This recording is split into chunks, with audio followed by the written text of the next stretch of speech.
Hey guys, it's Mia. I know I'm probably gonna have to do these every 2 weeks now. Um, how's everybody going? Well, let's get to the numbers first. And my numbers are not great this week, or last week either. Last week I gained 6/10 of a pound, and this week I gained 4/10 of a pound. So well, a little bit more than that. I've gained a pound over 2 weeks, but that is okay because for 30 days, I've been doing the real hardcore workouts and with my personal trainer, and I started doing some running too, which I'm happy to announce that I lost in 29 days. I lost 5% of my body fat. 5%. The two trainers that were there, she measured me 3 times. She even changed calipers because she thought she, had misinterpreted, or she said she's never seen anybody do that. So I'm pretty proud of myself. Yay! And 10 inches in 29 days. Is that not crazy? So I've gotten to the point now to where I'm like a lot of people. You know what? The weight's a number. It's going to be about how I feel and how I look in my clothes and out of my clothes, and how I feel about myself. I feel good. The only thing I'm having problems with is a sleep issue, but I kind of figure that's just going to go par for the course anyway right now. What else? Foods. Most foods are great. I'm able to eat pretty much anything. I even ate some corn. Didn't have any problems with it. Okay, let me talk to you about the food and the alcohol. Okay, first off, the food's good, and I can eat pretty much anything. I did learn my first week, though, was probably a little bit of carb, too much carb. After Thanksgiving and everything else, I just didn't get away from it like I should have, because I had been doing fantastically well, about not having the breads and the rices and stuff. And I kind of gave in and went out and got me some bread, some low calorie, low carbs, but still I have to get to where I want to be. And maybe when I get to a maintaining weight, then I'll be able to do it. But, right now it's not feasible for me to have any of the carbs. And I figured that out about myself. That's what type of person I am. About weight loss. So, what else? Okay, alcohol. You guys can laugh about this. All right, I went to the company party. It was at the Gaylord, which is a very beautiful hotel in the convention center. And, they had drinks and wine and dancing and wonderful band. Well, I haven't drank since before the surgery, and, well, not much. I had like 2 ounces of wine at my mom's one night, but wow. I got out there on the dance floor, and I was with my girlfriends, and we didn't stop dancing for probably 2 hours straight, and just kept drinking wine.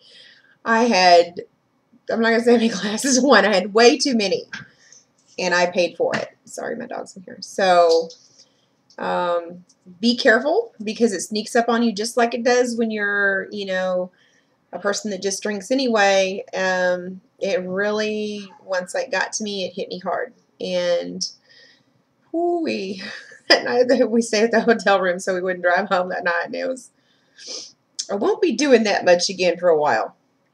When you get over 40, it takes you a while to recover from being drunk. So, the alcohol issue, I don't know. But Rob said that he's had the exact opposite. He couldn't really drink enough to kind of get a buzz on me. It didn't take long. The first 2 glasses of wine, and I was feeling no pain. I even learned how to do the wobble and the Dougie. That's scary. But we had a great time. Anyway, as far as vitamins and stuff, I'm still doing all my vitamins. I'm trying to get every day my protein. There are some days that it's really hard. My water, I'm, no problem, 50, 60 ounces a day, easy. Because especially when I work out, man, I drink a bottle of water like nothing. I get full fast, but it goes down pretty quick. I'm working out 2 hours a day, 5 days a week. I know that's a lot. And that's probably why I went from a 44% body fat down to 38%. Yeah, I mean, I lost an inch in my, you can't see it because of the shadow, but I lost an inch in my neck, just in my neck alone. You know, an inch in my forearm, 2 inches in my arms, you know. And these are just base measurements. They weren't from head to toe like we normally measure. This is like your arms, your bust, your waist, hips and thigh, calf, and arm and neck. You know, they don't do a few other measurements like you would do maybe on your own. So, but just in the base measurements, I lost 10 inches. So, you know, I gained a pound. That's okay. That's okay. As long as it stops there. And it did. And I got up this morning and I was like, ooh, you know, I need to look at this. And that's all right. It stayed the same over the last 3 to 4 days. I've stayed the same. So, and that's okay because it's about, anyway, you know, that time. So, hopefully I'll have a pretty decent loss next week. If not, then that's okay. I'm getting to the point, like I said, I'm getting to the point now to where I really want to be under 200. Absolutely. I want to see Wonderland. Absolutely. Is it going to take some time to get there? Apparently so, because each time she steps up the routines, adds more weight, and this is what's been happening over the last 2 weeks. We've really pumped up the routines too. I'm starving. This is another thing. You guys, if you start exercising hard and heavy, you are going to get hungrier. You're going to crave those carbs. You're going to crave the heavier foods.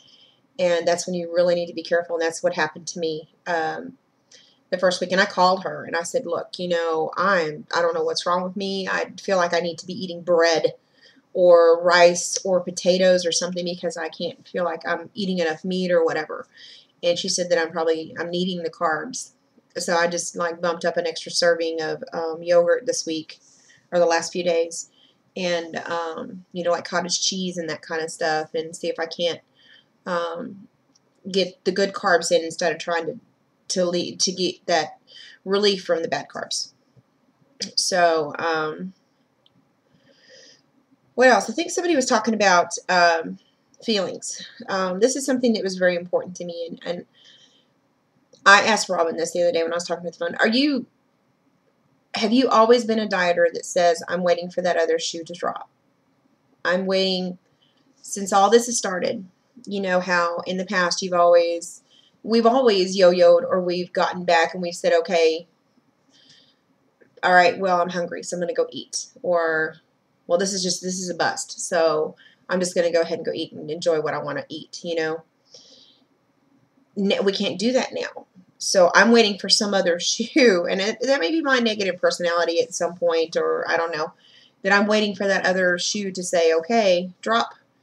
Okay, this is going to stop anytime. You're not going to keep losing all this weight. You know, this is it. You're going to stop. You're going to start gaining, you know, and I'm hoping I'm not the only one that has feelings like that. Maybe at this point in the game, because it's going too well. Maybe I'm a little bit scared about that, you know, that I'm actually doing really well, that it's going to stop. I think that's my big question. Do you guys feel like that it is going to stop at one point, and you know you're going to quit losing the weight, or it's going to reverse? I know it's crazy to say that, that you know you're going to have you're actually going to start eating again, or you're going to make wrong choices again, and I'm terrified of that because. And I think that's maybe why I know I will succeed, because I'm so scared of getting even close to stuff like that. Even for a few days when I was doing those carbs, it would just, I knew it was wrong. I absolutely knew it was wrong and stopped. So I don't want to get back into that mindset to where food is this thing that I want all the time, that it's an addiction. Food's an addiction, and I have to change. I'm still changing all this up here to match what's going on here, and that's just something I wanted to give you guys a little bit of thought for. Is anybody else feeling that way? You know, is it just me feeling that, you know, eventually this thing is going to stop and I'm going to have to come back down to reality? You know what I mean? What else? I think there was, support. I'm starting to lose my support at home, and I don't know if my support system at home is because they're both thin people, and it was okay for a while, and it was fun and good, and it was new and different and exciting for a while. And now, you know, when I do have to leave home and go to the gym, and I'm gone 2 hours from the house on those days, or you know, or I'm spending time taking care of stuff that I need to take care of for me, plus the gym, plus work, you know, plus that other small business I have, I'm not home. And I don't know if it's not really causing a whole lot of problems per se, but I'm not getting, okay, wow, okay, you're still looking good or anything like that. I have to ask. So, you know, and I've gotten now to where I just stop asking. People at work notice more than your own family. That's a little scary, you know, that's a little sad that your friends are going to say something more than your family is going to say, or they're going to support you a little bit more, you know, or hey, what are you doing this week? What have you learned this week? Or how are you feeling? How's the exercise going? You know, do you need a partner at the gym? And I've had so many friends offer that when I can't even get my spouse to go. So, but I wanted to tell you guys this. Even if your family, your loved ones, decide that they're not going to go, don't sweat it. This was not a change for them. This was a change for you. This is something that you needed to do for you, not for them. And I found that out after some hurt feelings. I got very hurt feelings about it for a few days. That's okay if they don't notice. It's okay. If you notice and you're comfortable, then you need to build your own support system. And this right here, this YouTube, this is a support system. This is a wonderful, wonderful support system. And like I said, my friends will get up at 9 o'clock, even though they have family, and they'll come meet me at the gym. If I'm having a rough day and it's really hard for me to exercise some days, hey, come on, let's go. You know, or I'll call them and say, I can't make myself go. Well, yes, you can. You know, at 4:30 when it's 35 or 33 degrees here. Well, we're not used to that in Texas, y'all. When it was that cold night, raining and icky, and I said, I'm not. She called me. My trainer called me and said, let's go. So, you know, look, if you can't find that support structure inside your family, inside your home, it's going to be there. It's going to be here on YouTube. It's going to be on the weight loss sites. It's going to be in your friends. It's going to be in your coworkers. So you will find it. It may not be at the people that you expect it to have out of the most, but you will have it. Just seek it. So if I don't see you guys in a week or two, be patient with me. I'm so sorry. I know I'm bad about these. Y'all have a wonderful, wonderful week, and hopefully I'll get on here next week and give y'all an update. So y'all take care. Bye.